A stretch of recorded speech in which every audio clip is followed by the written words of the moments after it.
Cousins of compiler. ഇന്ന് നമ്മൾ ഏതൊക്കെയാണ് കമ്പൈലറിൻ്റെ കസിൻസ്.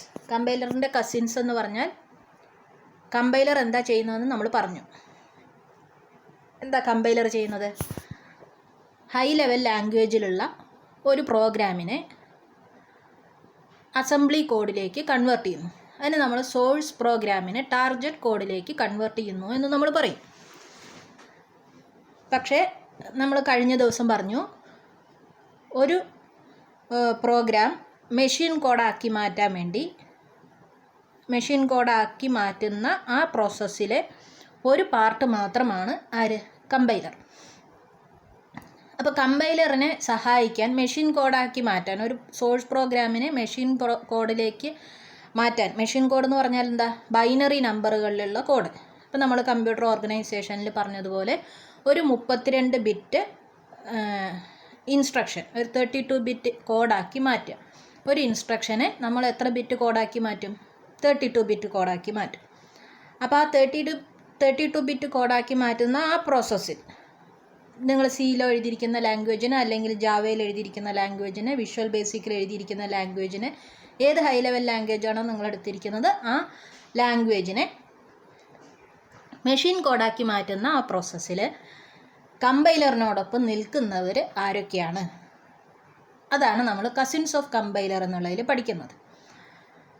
ഇത് നമുക്കൊരു 10 മാർക്കിനുള്ള ക്വസ്റ്റ്യൻ ആയിട്ടൊക്കെ ഇതിനു മുമ്പൊക്കെ ചോദിച്ചിട്ടുള്ള ഒരു ടോപ്പിക്ക് കൂടെയാണ്. അപ്പോൾ കസിൻസ് ഓഫ് കമ്പൈലർ എന്നുള്ളതിൽ ഒന്നാമത്തത് പ്രീ പ്രോസസ്സർ, അടുത്തതായിട്ട് നമുക്ക് പഠിക്കാനുള്ളത് അസംബ്ലർ, പിന്നെയുള്ളത് ലോഡറും ലിങ്കറും. അപ്പോൾ ഇതിനെക്കുറിച്ചൊന്നും നമ്മൾ ഡീറ്റെയിൽഡ് ആയിട്ട് പഠിക്കുന്നില്ല.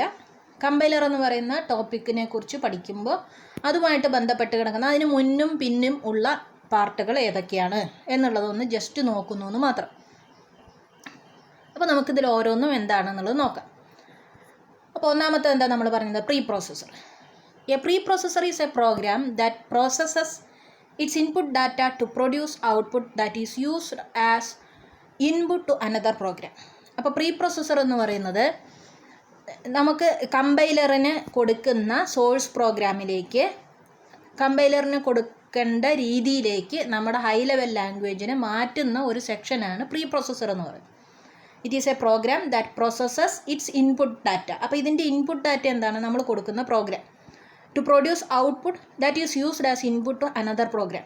അനദർ പ്രോഗ്രാം എന്നത് നമ്മൾ തുടക്കത്തിൽ തന്നെ പറഞ്ഞിരുന്നു. കമ്പൈലർ എന്ന് പറയുന്നത് ഒരു സിസ്റ്റം പ്രോഗ്രാമാണ്, ഒരു സിസ്റ്റം ആപ്ലിക്കേഷനാണ്, ഒരു സിസ്റ്റം പ്രോഗ്രാമാണ്, സിസ്റ്റം സോഫ്റ്റ്വെയർ ആണ്. ആ സോഫ്റ്റ്വെയറിലേക്ക് കൊടുക്കാനുള്ള ഇൻപുട്ടായിട്ട് പ്രീ പ്രോസസ്സറിൻ്റെ ഔട്ട്പുട്ട് നമ്മൾ യൂസ് ചെയ്യും.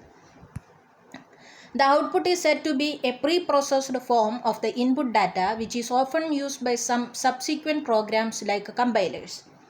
സാധാരണ കമ്പൈലറുകൾക്കും ഇൻ്റർപ്രറ്ററുകൾക്കും ഒക്കെയാണ് ആര് ഔട്ട്പുട്ടായിട്ട് ഡാറ്റ കൊടുക്കുന്നത്? ഈ പ്രീ പ്രോസസ്സർ കൊടുക്കുന്നത്. അപ്പോൾ നമുക്കിതിന് കുറച്ചുകൂടെ കൂടുതലായിട്ട് നമുക്ക് പ്രീ പ്രോസസ്സറിനെ കുറിച്ച് പറയാം. ദേ പെർഫോം 4 ഫങ്ഷൻസ്. പ്രീ പ്രോസസ്സറുകൾ സാധാരണയായിട്ട് 4 തരത്തിലുള്ള ആക്ടിവിറ്റീസാണ് ചെയ്യുന്നത്. അപ്പോൾ കമ്പൈലറിന് ഒരു സോഴ്സ് പ്രോഗ്രാം കിട്ടുമ്പോൾ ആ കമ്പൈലറാണ് അതിൽ കാര്യമായിട്ടുള്ള ആക്ടിവിറ്റീസൊക്കെ, കൺവേർഷൻസൊക്കെ നടത്തുന്നത്. ഒരുപാട് കൺവേർഷൻ പ്രോസസ്സുകൾ നമുക്ക് പഠിക്കാനുണ്ട്. 6 ഫേസുകളിലൂടെ ഈ സോഴ്സ് പ്രോഗ്രാം കടന്നു പോയിട്ട് വേണം നമുക്ക് അസംബ്ലി കോഡ് ജനറേറ്റ് ചെയ്യാൻ. അപ്പോൾ ആ കൺവേർഷൻ പ്രോസസ്സൊക്കെ നടക്കുന്നതിന് മുമ്പ് അതിനനുയോജ്യമായ രീതിയിൽ ചെറിയ മാറ്റങ്ങൾ നമ്മൾ എഴുതിയിരിക്കുന്ന സോഴ്സ് പ്രോഗ്രാമിന് ഉണ്ടാക്കി കൊടുക്കുക. അതാണ് ആര് ചെയ്യേണ്ടത്? പ്രീ പ്രോസസ്സർ ചെയ്യേണ്ടത്. അപ്പോൾ അത് കാര്യമായിട്ടും ആ ചേഞ്ചുകൾ വരുത്തുന്നത് 4 ഫങ്ഷനുകളായിട്ടാണ് ചേഞ്ചുകൾ വരുത്തുന്നത്. ഒന്നാമത്തത് മാക്രോ പ്രോസസ്സിംഗ്, രണ്ടാമത്തത് ഫയൽ ഇൻക്ലൂഷൻ, മൂന്നാമത്തത് റാഷണൽ പ്രീ പ്രോസസ്സേഴ്സ്, നാലാമത്തത് ലാംഗ്വേജ് എക്സ്റ്റൻഷൻ. അപ്പോൾ ഈ പറയുന്ന 4 ഫങ്ഷൻസാണ് മെയിനായിട്ട് ആര് കൈകാര്യം ചെയ്യുന്നത്? പ്രീ പ്രോസസ്സറുകൾ കൈകാര്യം ചെയ്യുന്നത്. ഇതിൽ ഓരോന്നും എന്താണെന്ന് നോക്കാം. Macro processing. A macro is a rule or pattern that specifies how a certain input sequence should be mapped to an output sequence according to a defined procedure. ഇതിന് മുമ്പ് പഠിച്ചിട്ടുണ്ടാകും. ഓപ്പറേറ്റിംഗ് സിസ്റ്റം പഠിക്കുമ്പോഴോ അതല്ലെങ്കിൽ ഏതെങ്കിലും ലാംഗ്വേജ് പഠിക്കുമ്പോഴോ ഒക്കെ നിങ്ങൾ ഈ മാക്രോനെ കുറിച്ച് പഠിച്ചിട്ടുണ്ടാകും. It is a rule or pattern that specifies how a certain input sequence should be mapped to an output sequence. ഒരു output സീക്വൻസിലേക്ക് ഈ ഇൻപുട്ട് സീക്വൻസിനെ എങ്ങനെ മാപ്പ് ചെയ്യണം എന്നത് കാണിക്കാനുള്ള ഒരു റൂൾ, അതല്ലെങ്കിൽ ഒരു പാറ്റേൺ, അതിനെയാണ് നമ്മൾ എന്ത് വിളിക്കുന്നത്? മാക്രോ എന്ന് വിളിക്കുന്നത്. ഇപ്പോൾ നമുക്ക് ഇവിടെ ഇത്രയും മനസ്സിലാക്കി വെച്ചാൽ മതി. ഞാൻ അതിൻ്റെ ഡീറ്റെയിൽഡ് ആയിട്ടുള്ള കാര്യങ്ങളൊന്നും പറഞ്ഞു പോകുന്നില്ല. നമുക്ക് കമ്പൈലർ എന്ന് പറയുന്ന ടോപ്പിക്കിനെ സംബന്ധിച്ചിടത്തോളം ഇത്ര മാത്രം മനസ്സിലാക്കി വെച്ചാൽ മതി. നിങ്ങൾക്ക് OSലൊക്കെ പഠിക്കുമ്പോൾ, നിങ്ങൾക്ക് OS ലാംഗ്വേജൊക്കെ പഠിക്കുമ്പോൾ നിങ്ങൾക്ക് ഇതിനെക്കുറിച്ച് കൂടുതലായിട്ട് പറഞ്ഞു തരും. The mapping process that instantiates a macro into a specific output sequence is known as macro expansion. ഇത് നിങ്ങൾ പഠിച്ചിട്ടുണ്ടാവും എന്താണ് മാക്രോ എക്സ്പാൻഷൻ എന്ന്.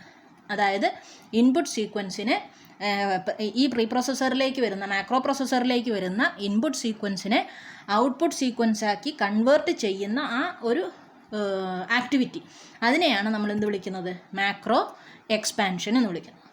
അപ്പോൾ പ്രീ പ്രോസസ്സറുകൾ മാക്രോ പ്രോസസ്സറുകളാവാം. മാക്രോ പ്രോസസ്സർ ആണെങ്കിൽ നമ്മുടെ കമ്പൈലറിന് ആവശ്യമായിട്ടുള്ള ഒരു സീക്വൻസിലേക്ക് നിങ്ങൾക്ക് കിട്ടിയിരിക്കുന്ന സോഴ്സ് ലാംഗ്വേജിനെ അത് മാറ്റിത്തരും. അടുത്തത് file inclusion. Preprocessor includes header files into the program text. Program ടെക്സ്റ്റിലേക്ക് ഹെഡർ ഫയലുകൾ, നിങ്ങൾക്ക് ഇഷ്ടംപോലെ ഹെഡർ ഫയലുകളെ അറിയാം. #include stdio.h, #include conio.h, math.h എന്നൊക്കെ പറഞ്ഞിട്ട് നിങ്ങൾ കുറേ ഹെഡർ ഫയലുകളെ ഇൻക്ലൂഡ് ചെയ്യാറുണ്ട് ഒരു പ്രോഗ്രാമിലേക്ക്. അപ്പോൾ അതിൽ .h എന്ന് പറയുമ്പോൾ അതെന്താണ്? ഹെഡർ ഫയലാണ്. stdio.h എന്ന് പറഞ്ഞാൽ സ്റ്റാൻഡേർഡ് ഇൻപുട്ട് ഔട്ട്പുട്ട് ഫംഗ്ഷൻ്റെ ഹെഡർ ഫയൽ നമ്മൾ എന്ത് ചെയ്യണം? ഇൻക്ലൂഡ് ചെയ്യണം, നമ്മുടെ പ്രോഗ്രാമിലേക്ക് ഇൻക്ലൂഡ് ചെയ്യണം.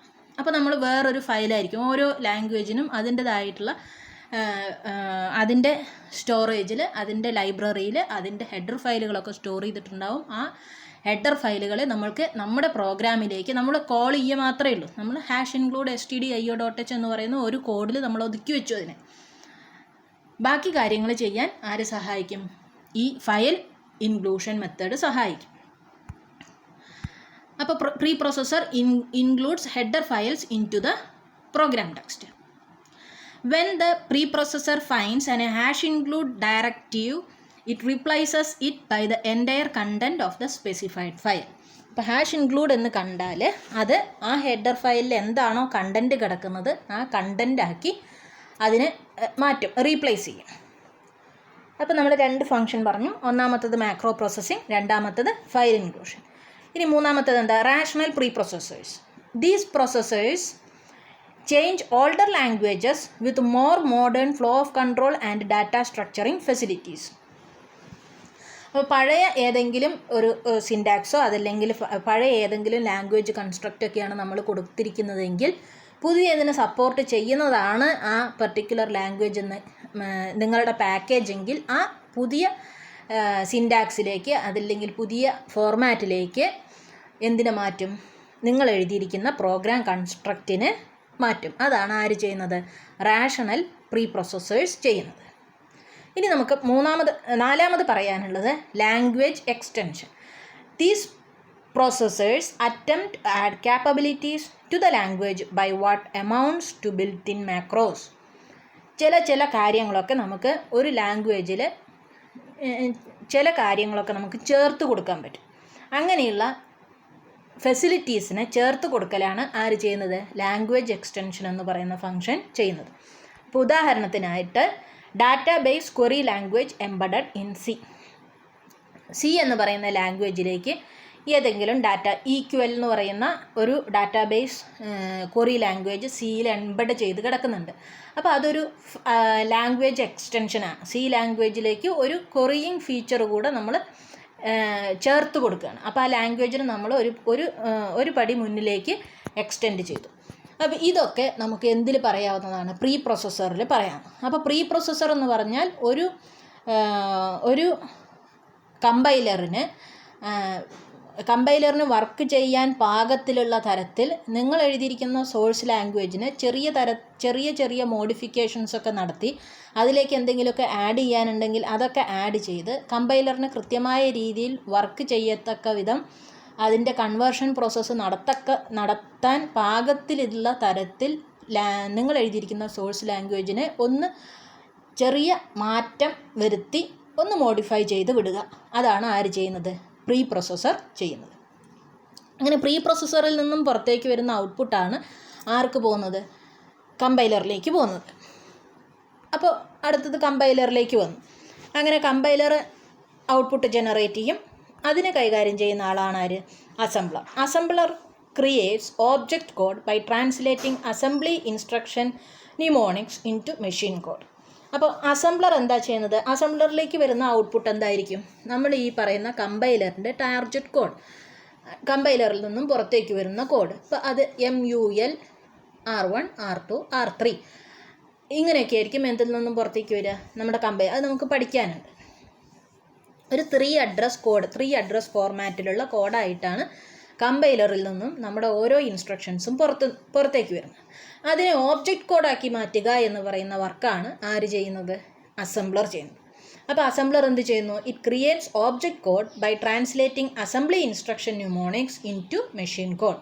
അസംബ്ലി ഇൻസ്ട്രക്ഷൻ ന്യൂമോണിക്സിനെ, അതായത് MUL R1 R2 R3 എന്ന ഒക്കെ നിങ്ങൾ ആഡ് R1 R2 R3 ഇങ്ങനെയൊക്കെ കൊടുക്കുന്ന, ഇങ്ങനെയൊക്കെ നമുക്ക് ഔട്ട്പുട്ടായിട്ട് കമ്പൈലറിൽ നിന്നും വന്നിട്ടുള്ള അസംബ്ലി ഇൻസ്ട്രക്ഷൻ ന്യൂമോണിക്സിനെ എന്താക്കി മാറ്റുന്നു? മെഷീൻ കോഡായിട്ട്. അതൊരു റീലൊക്കേറ്റബിൾ മെഷീൻ കോഡായിരിക്കും. ആ കൺവേർഷനാണ് ആര് നടത്തുന്നത്? അസംബ്ലർ നടത്തുന്നത്. അങ്ങനെ ഈ അസംബ്ലർ തന്നെ 2 തരത്തിലുള്ളതുണ്ട്. There are 2 types of assemblers. 2 തരത്തിലുള്ള അസംബ്ലറുകളുണ്ട്. 1 പാസ് അസംബ്ലർ, 2 പാസ് അസംബ്ലർ. അതിൽ 1 പാസ് അസംബ്ലർ എന്താണെന്ന് നോക്കാം. It goes through the source code once and assume that all symbols will be defined before any instruction that references them. അപ്പോൾ 1 pass assembler എന്ന് പറഞ്ഞു വെച്ചാൽ source code ഒരു പ്രാവശ്യം scan ചെയ്ത് അതിന് വേണ്ട എന്തൊക്കെയാണോ അസംബ്ലറിൻ്റെ വർക്ക് അതൊക്കെ നടത്തുന്നതിനെയാണ് നമ്മൾ എന്ത് വിളിക്കുന്നത്? 1 പാസ് അസംബ്ലർ എന്ന് വിളിക്കുന്നത്.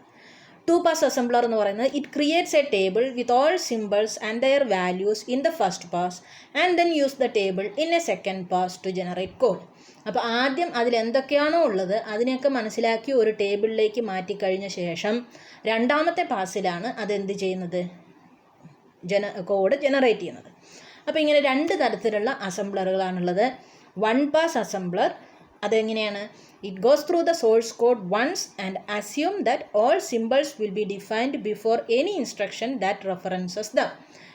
ഒരു ഇൻസ്ട്രക്ഷൻ റെഫർ ചെയ്യുമ്പോൾ നമുക്ക് സംശയമൊന്നുമില്ല, അതിൻ്റെ മുമ്പ് അതിനെന്ത് ചെയ്തിട്ടുണ്ട്? ഡിഫൈൻ ചെയ്ത് വെച്ചിട്ടുണ്ട് എന്ന അസംഷനിൽ അത് ഒറ്റ പാസ് കൊണ്ട് തന്നെ സിമ്പലുകളെ വായിക്കുകയും സിമ്പലുകൾ റീഡ് ചെയ്യുകയും കോഡ് ജനറേറ്റ് ചെയ്യുകയും ഒക്കെ ചെയ്യും. 2 പാസ് അസംബ്ലർ എന്ന് പറഞ്ഞാൽ അത് ഒന്നാമത്തെ തവണ ഓരോന്നിനെയും മനസ്സിലാക്കി സിമ്പിൾ ടേബിളിലേക്ക് സ്റ്റോർ ചെയ്ത ശേഷം രണ്ടാമത്തെ പാസിൽ അതെന്ത് ചെയ്യും? കോഡ് ജനറേറ്റ് ചെയ്യും. It create a table with all symbols and their values in the first pass and then use the table in a second pass to generate code. അപ്പോൾ 2 തരത്തിലുള്ള അസംബ്ലറുകളുണ്ട്. 1 pass assembler and 2 pass assembler. നിങ്ങൾ ടെക്സ്റ്റിൽ നോക്കിയിട്ട് അല്ലെങ്കിൽ വേറെ എവിടെയാണെന്ന് വെച്ചാൽ റെഫർ ചെയ്ത് ഇതിനെക്കുറിച്ച് കുറച്ചുകൂടെ കൂടുതൽ കാര്യങ്ങൾ പഠിച്ചു വയ്ക്കണം. ഞാനിപ്പോൾ ഇവിടെ അത് എക്സ്പ്ലെയിൻ ചെയ്യുന്നില്ല, അത് നമുക്ക് സമയം കിട്ടില്ല. അതുകൊണ്ടാണ് ഈ പറയുന്ന ഒരു ടോപ്പിക്ക് പലപ്പോഴും ഷോർട്ട് നോട്ടായിട്ട് ആൻസർ ചെയ്യാനായിട്ട് ചോദിച്ചു കണ്ടിട്ടുണ്ട്. What are the 2 types of അസംബ്ലേഴ്സ്, അല്ലെങ്കിൽ 1 പാസ് അസംബ്ലർ എന്താണ്, 2 പാസ് അസംബ്ലർ എന്താണെന്നൊക്കെ ഷോർട്ട് നോട്ടായിട്ട് ചോദിച്ചു കണ്ടിട്ടുണ്ട്. അപ്പോൾ ഒരു 4 മാർക്കിന് അല്ലെങ്കിൽ 2.5 മാർക്കിനൊക്കെ ഉള്ള ഒരു പാർട്ട് നിങ്ങൾ പഠിച്ചു വയ്ക്കുക. അടുത്തത് linker. A linker or link editor is a program that takes 1 or more objects generated by a compiler and combines them into a single executable program.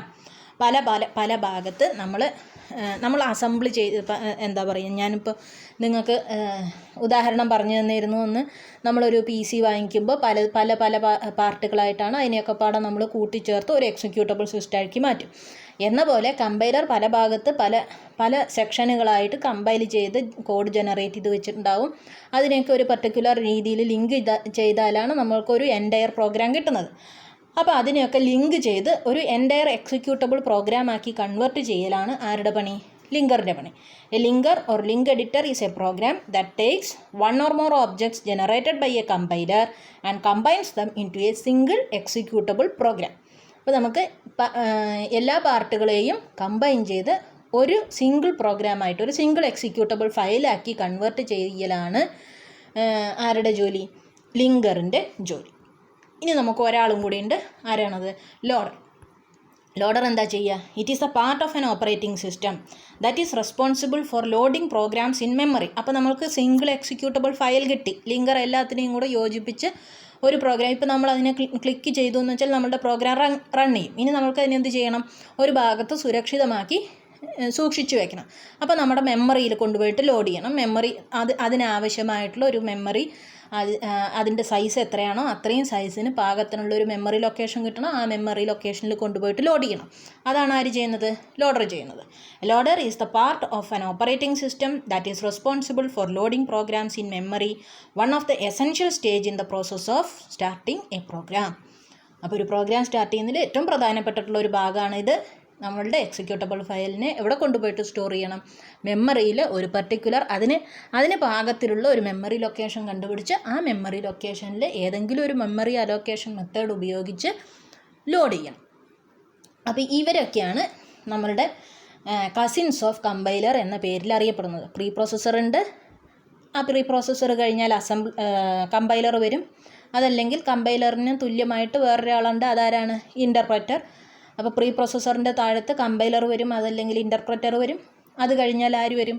Assembler വരും. അസംബ്ലർ കഴിഞ്ഞാൽ ആര് വരും? ലിങ്കർ വരും. അത് കഴിഞ്ഞാൽ എന്ത് വരും? ലോഡർ വരും. ഓക്കെ, ഇനി നമുക്കിതെല്ലാം കൂടെ ഒരുമിച്ച് ഒന്ന് നോക്കാം. കസിൻസ് ഓഫ് കമ്പൈലർ എന്നറിയപ്പെടുന്നത് പ്രീ പ്രോസസ്സർ. നമ്മുടെ സോഴ്സ് കോഡ് പ്രീ പ്രോസസ്സറിലേക്ക് കൊടുത്തു. ആ പ്രീ പ്രോസസ്സർ അതിനെ ഒന്ന് പ്രീ പ്രോസസ്സിങ് നടത്തി അതിൽ ഒരു പർട്ടിക്കുലർ ഔട്ട്പുട്ട് ഉണ്ടാക്കും. അതിന് നമുക്ക് പ്രീ പ്രോസസ്ഡ് കോഡ് എന്ന് വിളിക്കാം. അതിൽ ചെറിയ മാറ്റങ്ങളല്ലാതെ വേറൊന്നും, ഇപ്പോൾ മാക്രോസ് ഡിഫൈൻ ചെയ്തിട്ടുണ്ടെങ്കിൽ മാക്രോസ് യൂസ് ചെയ്യും, മാക്രോ പ്രോസസ്സിങ് നടത്തും. ഫയൽ ഇൻക്ലൂഷൻ എന്തെങ്കിലും ചെയ്യണമെങ്കിൽ അത് ചെയ്യും. അപ്പോൾ ചെറിയ മോഡിഫിക്കേഷൻസ് ഒക്കെ നടത്തി പ്രീ പ്രോസസ്ഡ് കോഡ് ക്രിയേറ്റ് ചെയ്തിട്ടുണ്ടാവും. ആ പ്രീ പ്രോസസ്ഡ് കോഡാണ് ആർക്ക് പോകുന്നത്? കമ്പൈലറിന് പോകുന്നത്. കമ്പൈലർ എന്തുണ്ടാക്കും? ടാർഗറ്റ് കോഡ് ഉണ്ടാക്കും. അത് അസംബ്ലി കോഡാണ്. അത് അസംബ്ലറിലേക്ക് പോവും. അത് റീലൊക്കേറ്റബിൾ മെഷീൻ കോഡ് ഉണ്ടാക്കും. അത് ലിങ്കറിലേക്ക് പോവും. അപ്പോൾ ലിങ്കറിലേക്ക് പല പാർട്ടുകളായിട്ടാവും, പല മൊഡ്യൂളുകളായിട്ടാവും കമ്പൈൽ ചെയ്ത് വെച്ചിട്ടുണ്ടാവുക. അതിലേക്ക് ചില ലൈബ്രറി ഫങ്ഷൻസും വേറെ എന്തെങ്കിലും റിസോഴ്സുകളും ഒക്കെ ആഡ് ചെയ്യാനുണ്ടാവും. അതിനെയൊക്കെ ഏത് ക്രമത്തിലാണോ ഏത് സീക്വൻസിലാണോ ആഡ് ചെയ്യേണ്ടത് ആ സീക്വൻസിൽ ഒന്നിന് പിന്നിൽ ഒന്നായിട്ട് കൃത്യമായിട്ട് ഒന്നാമത്തത് ഇത്, അടുത്ത സെക്ഷൻ ഇത്, അങ്ങനെ കൃത്യമായ രീതിയിൽ അതിനെ ലിങ്ക് ചെയ്ത് ഒരു സിംഗിൾ എക്സിക്യൂട്ടബിൾ മെഷീൻ കോഡ് ഉണ്ടാക്കും. ആ സിംഗിൾ എക്സിക്യൂട്ടബിൾ മെഷീൻ കോഡിനെ ലോഡർ എവിടെ കൊണ്ടുപോയിട്ട് ലോഡ് ചെയ്യും? മെമ്മറിയിൽ കൊണ്ടുപോയിട്ട് ലോഡ് ചെയ്യും. അപ്പോൾ ഇത്രയും സെക്ഷനുകളാണ് നമുക്ക് എന്ത് പേരിൽ അറിയപ്പെടുന്നത്? Cousins of compiler. അപ്പോൾ കസിൻസ് ഓഫ് കമ്പൈലർ എന്ന് ചോദിക്കാം. അതല്ലെങ്കിൽ what are the steps before starting a program എന്ന് ചോദിക്കാം. ഒരു പ്രോഗ്രാം സ്റ്റാർട്ട് ചെയ്യുമ്പോൾ അതിനു മുമ്പ് ഒരു സിസ്റ്റം നടത്തുന്ന സ്റ്റെപ്പുകൾ എന്തൊക്കെയാണെന്ന് ചോദിക്കാം. അതല്ലെങ്കിൽ ഒരു പ്രോഗ്രാം എങ്ങനെയാണ് ഒരു സ്റ്റാർട്ടിങ് സ്റ്റേറ്റിലേക്ക്, ഒരു എക്സിക്യൂട്ടബിൾ ഫോർമാറ്റിലേക്ക് ഒരു പ്രോഗ്രാം എത്തുന്നത് എന്ന് ചോദിക്കാം. ഇങ്ങനെയൊക്കെ ഈ പാർട്ടൊന്നും ചോദ്യം വരാറില്ല. ഡയറക്റ്റ് ചോദിക്കുകയാണെങ്കിൽ എന്ത് ചോദിക്കും? Cousins of compiler. Explain the cousins of compiler എന്ന് ചോദിക്കും. ഓക്കെ, അപ്പോൾ ഇതാണ് നമ്മുടെ ഒന്നാമത്തെ പാർട്ട് എന്ന് പറയുന്നത്. അടുത്ത് നമുക്ക് എക്സ്പ്ലെയിൻ ചെയ്യാനുള്ളത് കമ്പൈലർ കൺസ്ട്രക്ഷൻ ടൂൾസാണ്. അതടുത്ത ക്ലാസ്സിൽ.